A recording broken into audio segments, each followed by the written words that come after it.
Et voilà, on continue le café des libraires avec un nouveau plateau qui s'intitule L'histoire et ses personnages et qui sera co-animé par Quentin. Alors, je n'ai pas demandé à Quentin comment on prononçait son nom, je vais essayer de faire. Chauvert? Non, non, mais comment on le fait pour de vrai? Scovart. Scovart. Voilà. Et Quentin vient de la librairie À tout livre dans le 12e. C'est la première fois qu'il vient sur notre café des libraires. Voilà. Alors on a toujours un petit peu de stress, mais ça va se passer très très bien. Avec nous sur le plateau pour traduire Alejandro Zambra, Thomas Steinmetz, qui, bon, tu es déjà un habitué maintenant, Thomas. Hein, voilà. Donc bienvenue à toi et bienvenue à Alejandro Zambra. Et puis à côté de moi, un monsieur qui n'a pas besoin d'interprète, normalement, vous allez voir, il s'appelle Louis Hamelin. Et puis à côté de lui, Elsa Osorio, qui elle aussi parle très bien français. Voilà, et qu'on aura, avec chacun leur petit accent, et ça va être savoureux, vous allez voir, j'en suis certaine. Alors, on va commencer, Quentin. Quentin avait envie de commencer tout de suite par le livre d'Elsa Osorio. Alors, Elsa, je vais essayer de rappeler un petit peu qui vous êtes. Vous me reprenez si je ne dis pas les choses comme elles sont. Scénariste, romancière, biographe et activiste. Oui. Elsa Osorio a écrit une œuvre reconnue en Argentine, son pays natal. Elle a obtenu le prix national de littérature pour son roman Luz et le temps sur la dictature argentine. Elle est lauréate du prix Amnesty International, a été traduite dans plusieurs langues. Elle a plusieurs livres qui ont été traduits en français. Et à chaque fois, c'est un régal. Moi, je reste une fan inconditionnelle de tango, que j'ai vraiment adoré. Et je dois dire que La Capitana, le nouveau, traduit de l'espagnol par François Gaudry, est aussi un livre formidable dont tu vas tout de suite nous faire un petit résumé. Bonsoir à toutes et à tous, merci d'être venus si nombreux. C'est effectivement très impressionnant, on va essayer de ne pas trop bafouiller. Elsa Osorio, c'est un plaisir de vous recevoir avec nous aujourd'hui. Vous nous venez pour votre dernier roman paru aux éditions Métellier, La Capitana, qui est ici, que j'ai lu avec beaucoup de plaisir. Je partage l'enthousiasme de Maët. Alors, en deux mots, c'est un roman autour d'une figure historique réelle, un personnage tout à fait existant, qui a existé, qui n'est pas très connu, enfin, vous m'expliquez comment vous l'avez rencontré, et qui est une femme, Micaela Feldman de Echeverri, argentine, fille d'immigrés juifs, polonais et russes, et qui a traversé tout le XXe siècle dans tous les soubresauts, c'est-à-dire que très vite c'est une militante, anarchiste, qui part en Europe faire la révolution, alors avec son compagnon Echeverri, qui est un basque français immigré en Argentine, et on va les retrouver à Berlin dans les années 30, puis à Paris, puis en Espagne. Le principal de ce livre se passe en Espagne, qui tire son titre d'ailleurs, La Capitana, est le nom donné par les hommes de sa compagnie républicaine, parce qu'elle se trouve à la tête d'une compagnie républicaine sur le front pendant la guerre d'Espagne. Voilà, puis à nouveau après la guerre à Paris.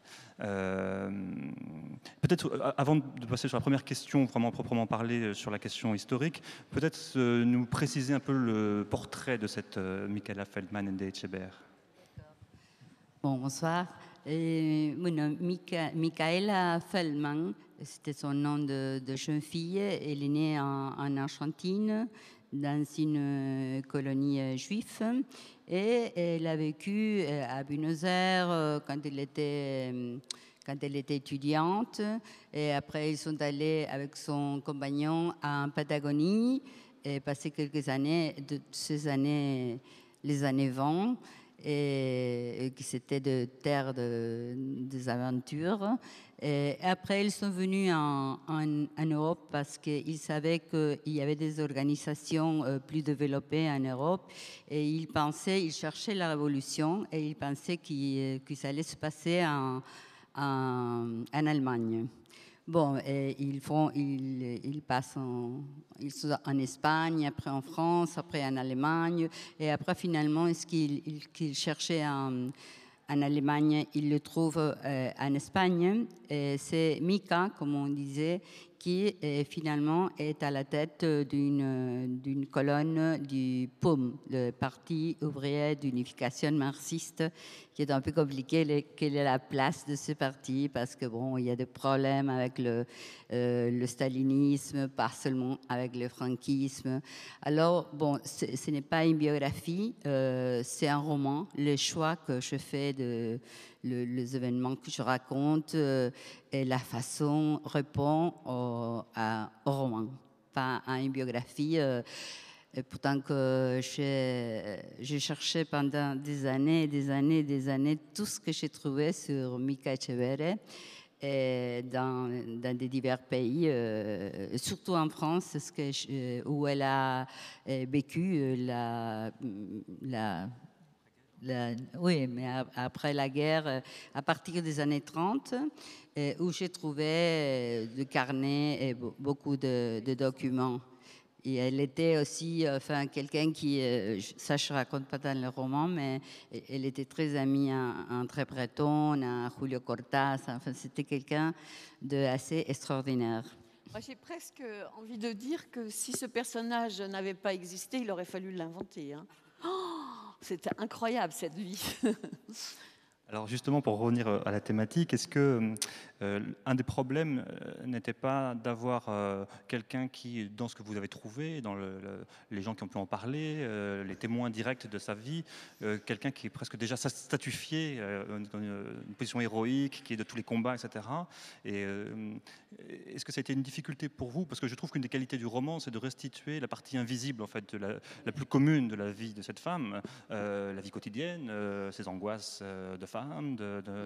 Et du coup, alors moi je trouve que c'est une des qualités du roman, mais comment vous avez trouvé le bon curseur, bon endroit entre l'événement historique un peu héroïque avec la guerre d'Espagne, ça charrie évidemment toute une mythologie, etc. Et puis la personne vraiment incarnée de sa vie de femme. Moi, je pense, pour moi, ça a été plus difficile de travailler sur une personne qui a vécu, parce que l'imagination peut être un plaisir énorme, mais on ne peut pas inventer sur une personne qui a vécu, mais on peut se mettre dedans du personnage. C'est pour ça que je préfère la fiction et la faire vivre, parce qu'elle n'est pas une héroïne, ou pas seulement une héroïne. Elle était une femme, elle s'est trompée, elle était amoureuse, elle a vécu une passion extraordinaire, pas seulement pour la Révolution, aussi pour son mari.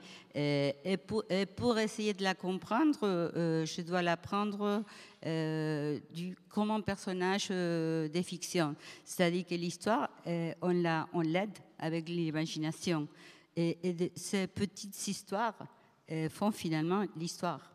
Et alors que disons que c'est différent d'essayer de raconter les intrigues d'une fiction que faire un essai sur la guerre d'Espagne. Ça, ce n'est pas ce que je voulais. Je voulais raconter cette vie, mais la raconter comme on raconte un roman. Et il y a des moments d'ailleurs assez émouvants, parce que dans cette vie, c'est une femme qui a une volonté, une énergie absolument extraordinaire. Elle va bluffer tous les hommes autour d'elle, mais malgré tout, il y a des moments, la tentation d'avoir une vie un peu plus calme, quand elle est en Patagonie, où elle est formidablement heureuse avec son mari et de ce qu'ils font là-bas. Elle a cette tentation de vivre finalement une vie de femme plus, entre guillemets, normale. Et puis finalement, non, il faut repartir. Il veut repartir et elle repartira. Oui, parce que je crois que la possibilité de la prendre comme ça, comme un personnage, parce que sinon, comme elle a fait tellement de choses assez extraordinaires dans sa vie, elle serait qu'un symbole et pas moi, je voulais raconter l'histoire d'une femme. Oui.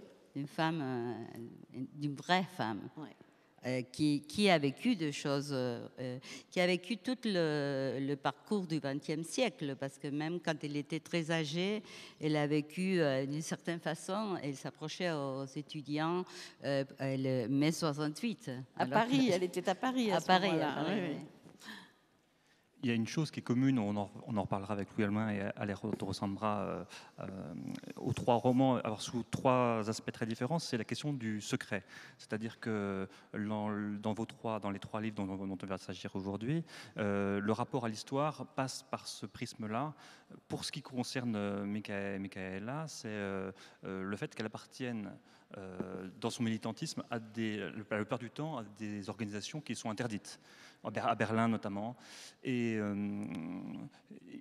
un des aspects qui m'a le plus intéressé, le plus touché dans la partie de guerre d'Espagne, là où on peut imaginer qu'on est on est en présence de 2 camps, les franquistes d'un côté, les républicains de l'autre, il y a quelque chose de presque difficile à imaginer que ses ennemis étaient aussi dans son propre camp, et notamment il y a toute une espèce de traque de jeu entre le Parti communiste et puis les trotskistes, pour le dire vite, mais enfin, ça apprend les anarchistes et d'autres. Je trouve qu'il est très bien restitué, c'est cet aspect de souffrance d'être trahi finalement dans son propre camp. Parce qu'elle a raconté, au bout de 40 ans, elle a raconté ses mémoires de la guerre, mais elle n'a jamais raconté qu'elle était emprisonnée pour les républicains, pas pour les franquistes. Alors que moi, je trouvais dans son carnet un ou 2 mots qui m'ont fait écrire une chose un peu, je ne savais pas pourquoi, mais je l'ai vu dans une tchéka, une prison clandestine russe.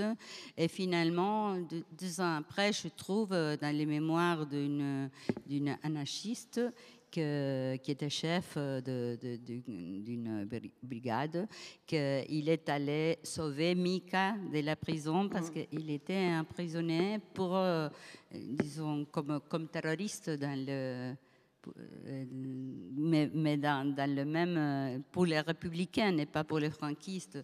Alors que tout cela, bon, c'est un secret que je mélange aussi des personnages fictifs, bien évidemment, pour essayer de raconter l'histoire, mais en même temps de comprendre les intrigues de cette époque. Bon, on va laisser le plaisir aux lecteurs futurs de découvrir. Vous allez faire un beau voyage dans l'histoire, un beau voyage géographique aussi, une belle figure de femme, une belle histoire, La Capitana, parue aux éditions Métellier, et je l'ai dit, traduite par François Gaudry. J'ai bien dit. Merci. Voilà, merci. Et donc, on va enchaîner avec Louis Hamelin, que je vous présente. Il est né dans une très, très grande ville que tout le monde connaît, qui s'appelle Prouville. Prouville. Il faut mieux parler dans le micro. Oui, c'est un petit village de la forêt québécoise. Ah, voilà. Donc, vous êtes, alors, m'a-t-on dit, méfie, chroniqueur et spécialiste de littérature américaine. Oui, c'est vrai. La thématique environnementale est omniprésente dans votre œuvre. Sans doute, oui. La constellation du Lynx a reçu le prix des libraires du Québec en 2011. Et ça, c'est important de le dire sur le plateau du Café des libraires. Je confirme. Votre premier roman, La Rage, a été publié en 1989 et a remporté le prix du gouverneur général. Alors, il paraît que c'était quelque chose d'un petit peu surprenant parce que vous situiez cette histoire dans un milieu rural et que ce n'était pas très, très habituel apparemment, et que en plus vous introduisiez donc dans ce livre la thématique écologique. Ça parlait de l'histoire de la construction de l'aéroport de Mirabel. Mais c'est une vieille histoire d'expropriation. Voilà. Vous êtes toujours chroniqueur littéraire au quotidien Le Devoir? Oui, tout toujours. à fait. Bon, oui. C'est parfait. Et donc, La constellation du Lynx, c'est le livre dont nous allons parler maintenant. C'est un livre qui vous a demandé des années de travail, mais ça, je pense qu'on va en parler avec Quentin. Et c'est un livre donc, qui a aussi reçu le prix littéraire des collégiens. Oui. C'est bien ça aussi, les prix donnés par des collégiens, c'est important. Et ainsi que le prix Ringuet en 2011, La constellation du Lynx, donc le livre de Louis Hamelin, un pavé, mais on peut raconter. Alors je vais Merci beaucoup d'être avec nous. Je suis tout à fait admiratif que les collégiens québécois soient couronnés ce livre-là, parce que c'est un livre très très dense. Moi j'ai eu beaucoup de plaisir à le lire. Je ne cache pas qu'il y a eu un peu de mal au tout début, parce que c'est un livre avec constellation de personnages, un peu éclaté au départ, et puis qui se resserre, et puis on finit par comprendre quel est le fil rouge, et qui finit par se transformer en un véritable roman d'espionnage très captivant. Je dois dire également que c'est la première fois que je lisais, que je vous lisais, et puis je me suis rendu compte que le français québécois, c'était pas du français. Je me suis rendu compte parce que je mettais 2 fois plus de temps à le lire. Non, mais et ça demande une attention. En fait, et il faut quand même préciser que c'est une très très très belle langue. Moi, vraiment, je me suis régalé sur le plan stylistique, en tout cas. C'est du français comme l'américain et de l'anglais, c'est-à-dire que c'est une variation locale du français. Moi, j'aime bien quand je lis sur la page la page de couverture des romans américains qui ont été traduits en américain, qui sont traduits de l'américain, c'est-à-dire parce que on reconnaît que c'est une langue, mais bon, c'est aux linguistes de déterminer à partir de quand une langue devient vraiment distincte. Mais le québécois est aussi différent du français que l'américain l'est de l'anglais d'Oxford, disons. Alors, la constellation du lynx, de quoi s'agit-il? Il s'agit d'une affaire que moi je découvrais, l'affaire d'octobre en 70. Alors, peut-être dans la salle, ça leur dit quelque chose. En octobre 70, au Québec, comme partout en Amérique du Nord, où il y a effectivement la lutte pour les droits civiques, des déserteurs de l'armée américaine du Vietnam qui vont se réfugier, il y a un grand moment d'activisme, on va dire, en Amérique du Nord, et il y a le Front de libération du Québec qui existe, donc qui sont des indépendantistes, qui existent toujours d'ailleurs, ou plus ou moins. Enfin, il y a eu des petites résurgences ici et là. Rien de en tout cas, dans ces mouvements contestataires d'extrême gauche en Amérique du Nord, le Québec en fait partie, et ils ont eu une affaire qui est une affaire dont il est question là, très sérieuse, puisque ça s'est conclu par l'enlèvement d'un ministre quand même, qu'on a retrouvé mort dans le coffre d'une voiture. Donc, préfiguration de l'affaire Aldo Moro quelques années auparavant, qui vont suivre plutôt.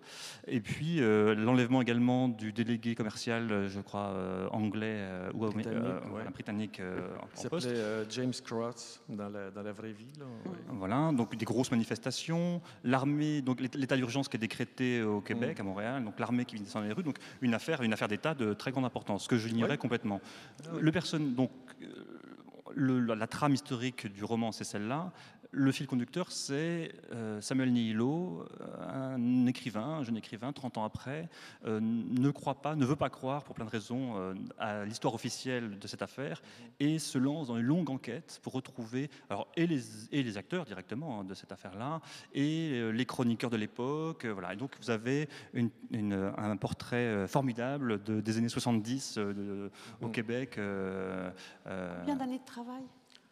8 ans, mais je n'ai pas fait que ça pendant 8 ans. J'ai fait d'autres choses aussi. Je suis allé à la pêche et j'ai fait des choses comme ça. Mais j'ai fait des recherches qui ont duré quelques années et j'écrivais parallèlement à ça. J'écrivais le livre, mais j'ai fait plusieurs versions. J'ai fait beaucoup je me suis amusé avec toutes ces scènes dont vous soulignez le côté éclaté. La forme est un peu éclatée au début. C'est pour ça que j'ai appelé ça une constellation, en fait.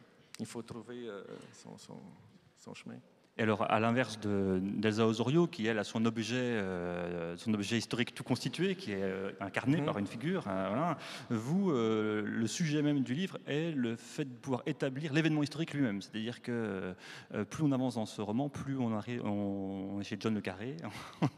on se retrouve en Jordanie, on se retrouve en France, on se retrouve aux États-Unis. On se rend compte que les connexions des groupements d'extrême gauche étaient reliées les uns par rapport aux autres. On comprend aussi que certains ont pu être manipulés. Le Front de libération du Québec, ils avaient des liens, entre autres, avec le Front de libération de la Bretagne et quelques autres mouvements comme ça, mais aussi avec les fédayines palestiniens. Vous avez parlé de secret tantôt. Moi, je pense que... D'abord, j'ai choisi de revisiter par la fiction cet événement-là, qu'on appelait la crise d'octobre, et qui est aussi, qui a une dimension mythique au Québec, un peu comme mai 68 en France. C'est-à-dire que ce sont des événements qui ont constitué une secousse sociale, finalement. Pourquoi par la fiction? Je pense, vous avez parlé de secret tantôt, je pense qu'il y a une partie de l'histoire qui est vouée à demeurer secrète. Et pourquoi?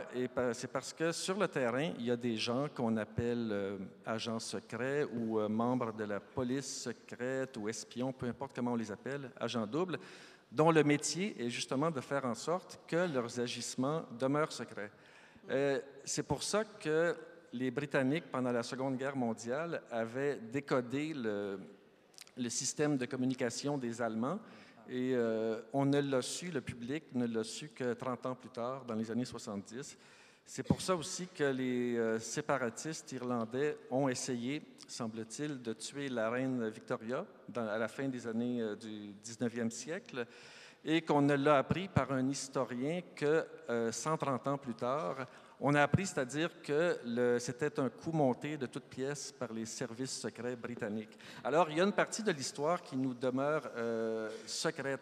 Et moi, mon présupposé, c'est que la fiction, l'imagination du romancier peut servir à éclairer certains pans de l'histoire.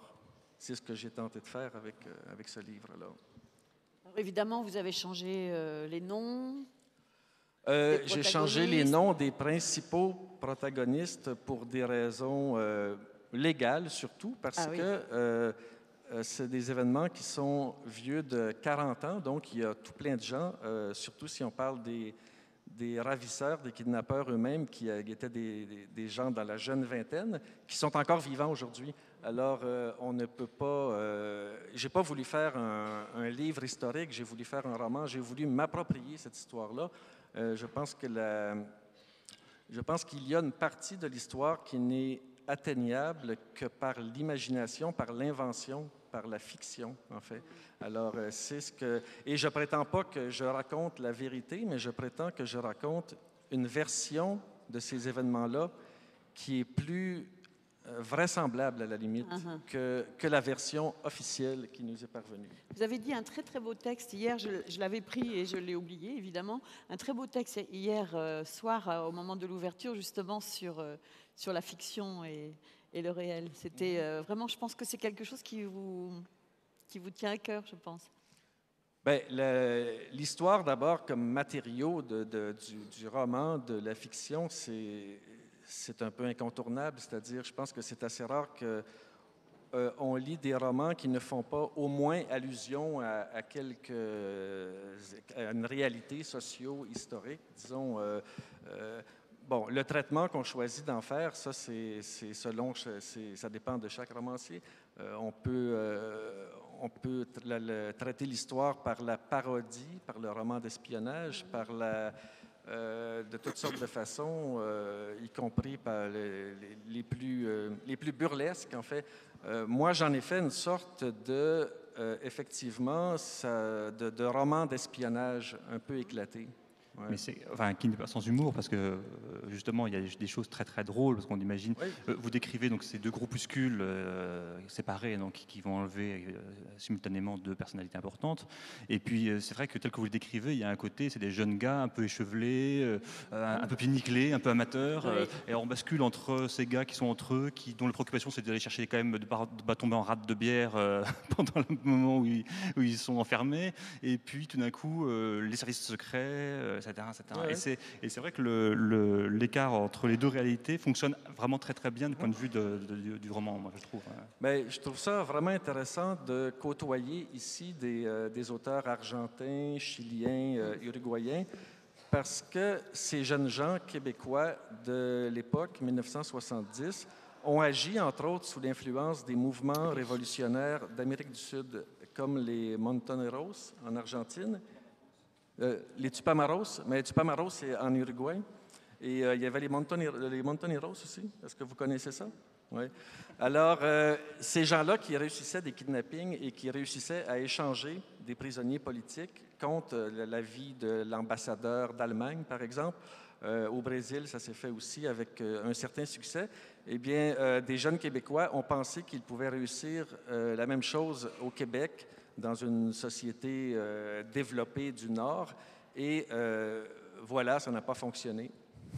C'est un peu ça l'histoire. En tout cas, le roman, lui, fonctionne très très bien. Moi, j'en conseille la lecture à tout le monde. Et vous trouverez aussi même une recette de cuisine pendant le procès. Alors ça, c'est quand même assez étonnant. Pendant un procès, ils échangent une recette Qu'est-ce que c'est déjà, des spaghettis? Des spaghettis avec des boulettes de viande hachée, un oignon, des tomates bien mûres, de l'ail. C'est très simple quand même. Un verre de vin blanc, une branche de thym. Ah non, puis alors tout le monde met son grain de sel, hein, même le juge qui demande, voilà, c'est des spaghettis aux boulettes, ça, l'assaisonnement. Moi, j'utilise du gros sel, l'autre, il met une cuillère de paprika et une pointe de couteau de poivre de Cayenne. Enfin, voilà, c'est assez surprenant à l'intérieur du livre, mais c'est vrai que ça fait partie du plaisir de cette lecture. Voilà, donc un très beau livre aussi, La constellation du lynx de Louis Hamelin. Alors, on va continuer avec notre dernier invité qui s'appelle Alejandro Zambra, qui est né à Santiago du Chili. Ses 2 premiers romans, Bonsaï et La vie privée des arbres, ont été traduits dans plus de 10 langues, ont reçu de nombreux prix aussi. Et en 2010, Zambra a été désigné par la revue Granta comme l'un des meilleurs jeunes auteurs de langue espagnole. La revue Granta, qui est une revue littéraire tout à fait passionnante. Vous avez étudié la philologie et la littérature. Vous êtes professeur de littérature maintenant à l'université Diego Portales de Santiago. Vous êtes aussi critique littéraire, poète, romancier. Votre livre Bonsaï a été adapté au cinéma. Oui, c'est vrai tout ça.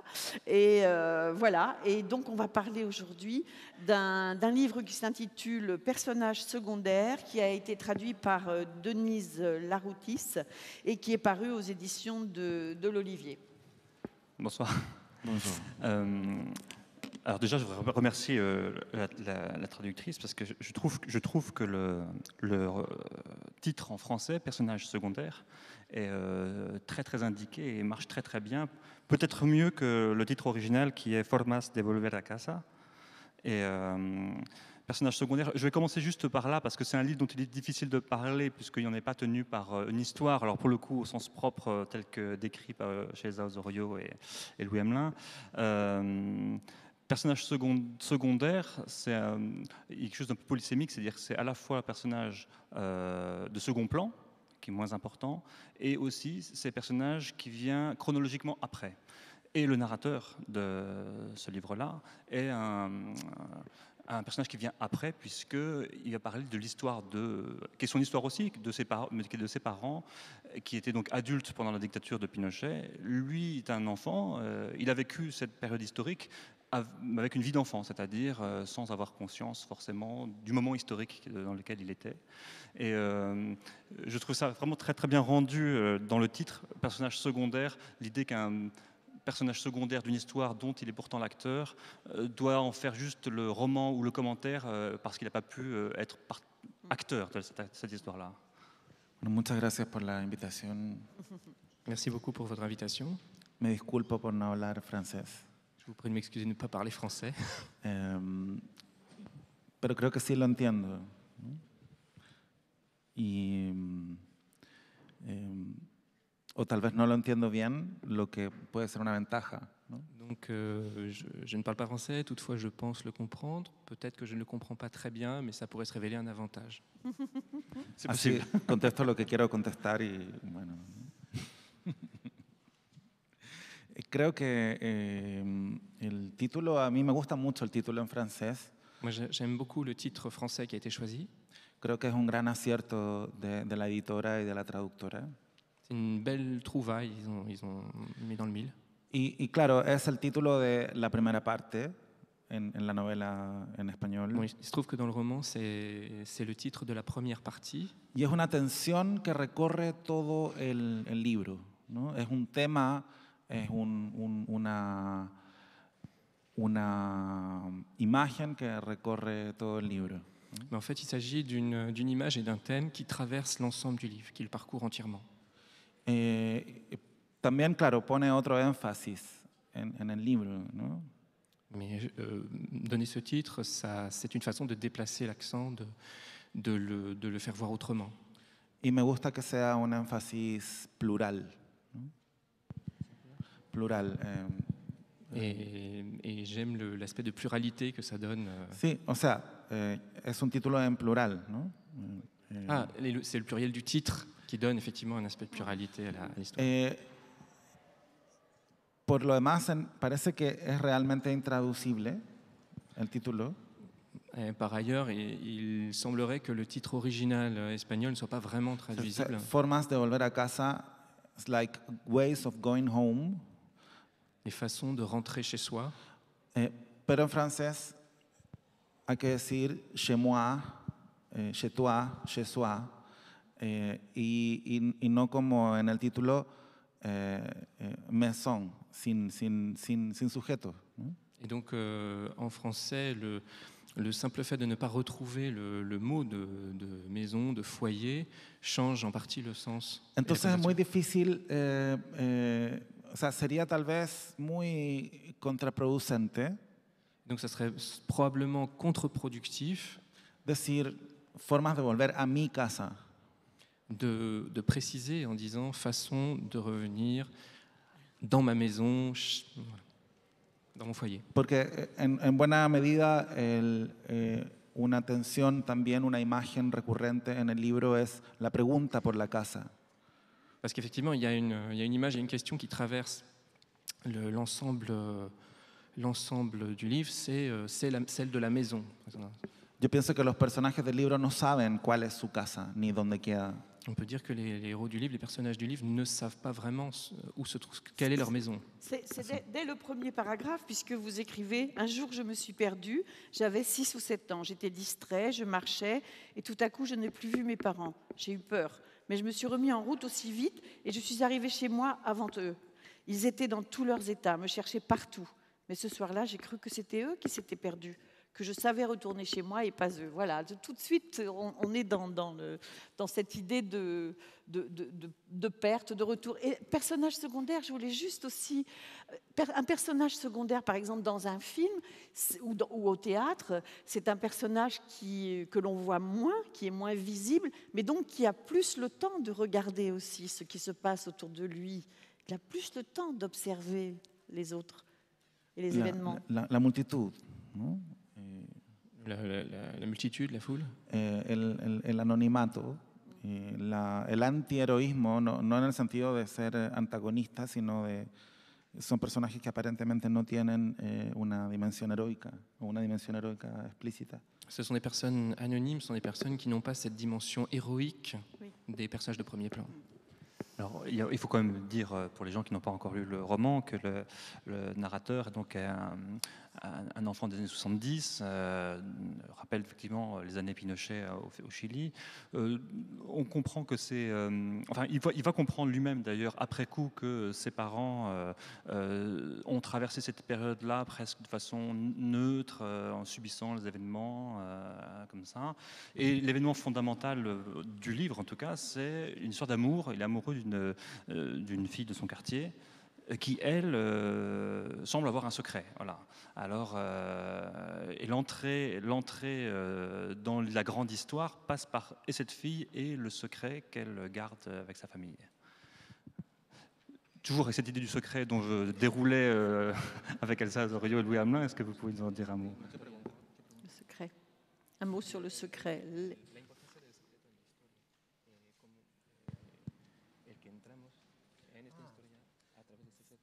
O sea, yo creo que era un tema de la sociedad chilena, ¿no? En ese tiempo.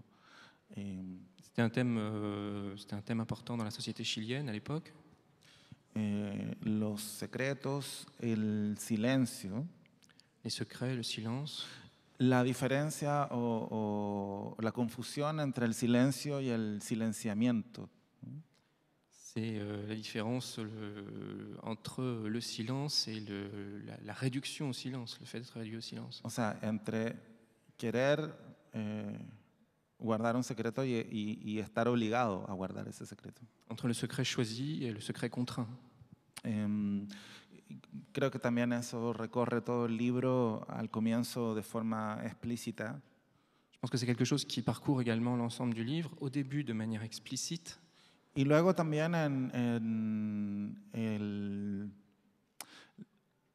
cómo el sujeto asume su pasado.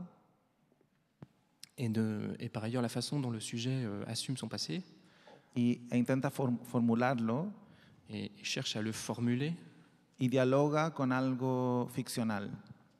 à l'aide d'un dialogue avec le fictionnel, avec la fiction. Porque cuando nos contamos nuestra propia vida, estamos recordando historias que no sabemos si ocurrieron realmente. Parce que quand nous racontons notre histoire, nous racontons des histoires dont nous ne savons pas tout à fait si elles se sont réellement passées. Yo pienso que la imagen principal es la del álbum familiar, el álbum de fotos. Je pense que l'image principale, c'est l'album de photos de la famille. Y a la vez los documentos oficiales y públicos respecto de, por ejemplo, lo que sucedía en Chile en ese tiempo. Et parallèlement à cet album de famille, les documents officiels, les photographies officielles. Me interesaba ver cómo dialogaban esos dos tipos de fotos. Et ce qui m'intéressait, c'était de voir comment on pouvait faire dialoguer ces deux types de photos personnelles et documentées. Y cómo se vuelve necesario en algún momento interrogar esas fotografías. Et comment, d'une certaine façon, il devient absolument nécessaire d'interroger ces photos. Preguntarse, ¿por qué no sale alguien? ¿O por qué sale alguien? ¿O quién tomó la foto? Sobre todo eso, ¿quién tomó la foto? Et de se demander, mais pourquoi est-ce que tel personnage apparaît sur la photo ou pourquoi tel personnage ne s'y trouve pas? Et qui a pris la photo? Surtout savoir qui a pris la photo. No sé si contesté tu pregunta. ¿Sí? Je ne sais pas si j'ai répondu à la question. Mais c'est ça, je pense qu'on est un peu surpris à chaque fois dans le livre de l'évolution des choses. Il y a des choses que vous dites, par exemple, à un moment, vous écrivez « Lire, c'est se cacher le visage ». Lire, c'est se cacher le visage, et écrire, c'est le montrer. Vous pouvez nous expliquer un petit peu ce que vous dites là? Fue una imagen en el sentido más puro de la expresión. C'est une image dans l'acception la plus pure. Quiero decir que cuando escribí eso estaba pensando en esa imagen simplemente. C'est que quand j'ai écrit ça, c'est cette image qui me venait en tête. C'est à ça que je pensais. En que el lector está escondido detrás del libro. C'est que le lecteur réellement se cache derrière le livre. Y el que escribe está mostrando su rostro. Tandis que celui qui écrit montre littéralement son visage. Quiero decir que era una imagen que tenía que ver, por ejemplo, con que siempre me atrajo la belleza de esas imágenes, de gente leyendo. Et cette image-là, elle a à voir avec le fait que j'ai toujours été très attiré par l'image des gens qui sont en train de lire. El enigma de la pregunta, bueno, ¿qué está leyendo? ¿No? L'énigme que ça suppose, la question qu'on se pose, qu'est-ce qu'il est en train de lire? El silencio. Le silence. Y por otra parte, cuando escribí esa imagen, sin pensar en nada más que en la pura imagen, mais en même temps, lorsque j'ai écrit cela, je n'avais pas autre chose en tête que simplement cette image. descubrí que el libro se trataba justamente de eso. Et j'ai découvert que dans le livre, c'est de cela qu'il était question. Porque en varios niveles en el libro surge esa pregunta, si escribir es mostrarse o es ocultarse. Parce que cette question, elle affleure de plusieurs manières dans le livre, la question de savoir si écrire, c'est se cacher ou si c'est se montrer. Si nos protegemos al escribir o nos exponemos al escribir. Todo eso que creo yo que cualquier escritor piensa en algún momento.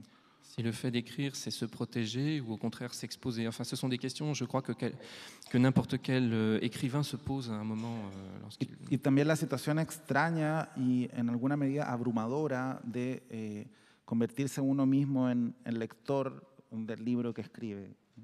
Et puis, c'est une façon de parler de cette situation très étrange dans laquelle on devient le lecteur de l'œuvre qu'on est en train d'écrire. Tout cela n'est pas simple. mais c'est intéressant. C'est une interrogation intéressante. J'ai le temps d'une dernière question bien sûr, vas-y. En fait, il y a une chose qui m'a vraiment intéressé, c'est l'aspect générationnel quand même de ce roman, c'est-à-dire de quelqu'un qui naît dans une période historique qui, rétrospectivement, est une période historique très importante dans le pays concerné, le Chili en l'occurrence, et qui, même s'il a vécu cette période-là en étant enfant, ses souvenirs personnels, ses souvenirs d'enfant sont presque des souvenirs écrans, sont des choses qu'il doit, en tant qu'écrivain, complètement surmonter, puisque finalement la vérité des gens, de ce qu'ils vivaient à l'époque, je pense notamment, c'est un peu le noyau de l'histoire, la famille de cette fameuse amoureuse, etc., se dévoile être ce qu'ils sont, mais que rétrospectivement, pas du tout au moment présent où les choses étaient vécues. Et moi, c'est une chose qui m'a beaucoup plu, c'est-à-dire cette lutte entre l'écrivain et ses propres souvenirs sur la période. Et c'est-à-dire là, pour le coup, on reprend l'événement historique vraiment comme une énigme. C'est pas du tout. J'imagine que Alejandro a lu toutes sortes de choses sur la dictature de Pinochet, etc. Mais peu importe, là, c'est pas la question. La question, c'est qu'est-ce que quelqu'un qui était enfant à cette période-là, dans une famille, en tout cas celle du narrateur, qui n'est pas disposé forcément à avoir tous les éléments de compréhension, comment reprend à la fois son enfance et la période historique en elle-même. C'est très très beau. Il n'y a pas de question, en fait. En fait, il n'y a pas de question. Il n'y a pas de question. Voilà, donc on va terminer comme cela. Personnage secondaire d'Alejandro Zambra, paru aux éditions de l'Olivier. La Capitana d'Elsa Osorio, paru aux éditions Métellier. Et puis, j'allais prendre les lunettes. Et le livre de Louis Hamelin, La constellation du lynx, paru aux éditions Boréal au Québec, à Montréal. Voilà. Merci à vous, merci beaucoup à Quentin, merci à toi aussi, Thomas. Et dans un instant, on aura encore un plateau et ce sera le dernier de la journée. Voilà, bravo.